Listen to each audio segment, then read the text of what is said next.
माँ दुर्गा म्यूजिक आ गया, मिथिलांचल में छा गया।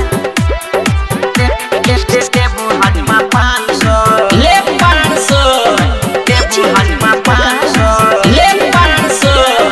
धीरे धीरे केस काट टेबू हजमा 500 ले 500 टेबू हजमा 500 धीरे धीरे केस काटे टेबू हजमा 500 ले 500 टेबू हजमा 500 धीरे धीरे केस काटे टेबू हजमा 500 ले 500 टेबू हजमा 500 नखरा न कर हजमा देबो ये डभांस नखरा न कर हजमा देबो ये डभांस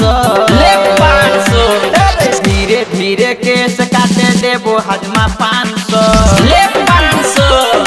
देबो हजमा 500 धीरे धीरे केस काटे देबो हजमा 500 ले 500 देबो हजमा 500 देबो हजमा 500 ले 500। जय माँ दुर्गा म्यूजिक मजोली बाजार। देबो हजमा 500 ले 500 धीरे धीरे केस काटे देबो हजमा 500 बउआ छ दुलारू केस कटिहा फुला क कानो ने दिहा ओकरा रखिहा भुला क बउआ के मौसी द दे तो तोरा दान रे बउआ के मौसा खिए तो मीठा पान रे खिए तो मीठा पान रे बउआ छ दुलारू केस कटिहा फुला क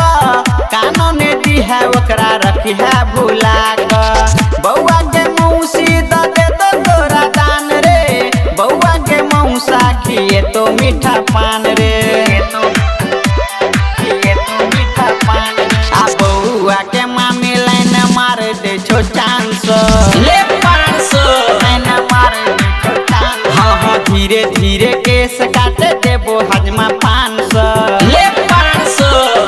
देबो हजमा 500 नखरा न कर हजमा देबो ये डभांस नखरा न कर हजमा देबो ये डभांस धीरे धीरे केस काटे देबो हजमा 500 ले 500 देबो हजमा 500 हाँ धीरे धीरे केस काटे देबो हजमा 500 ले 500 देबो हजमा 500 देबो हजमा 500 ले 500। जय माँ दुर्गा म्यूजिक मजोली बाजार। देबो हजमा 500 ले 500 धीरे धीरे केस काटे देबो हजमा 500 नमरी 500 से भर जेतो झोली एना ने बाज हजमा ऐठल बोली साहु प्रकाश कहो तोरा समझा क गायक राम कुमार कहो तोरा गायक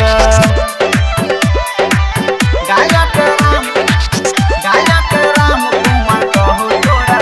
हाँ नमरी 500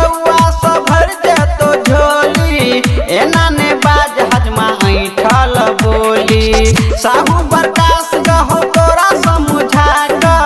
गायक राम कुमार कहो तोरा गायक आ बउआ के मौसी तोरा देखबै छो डांस ले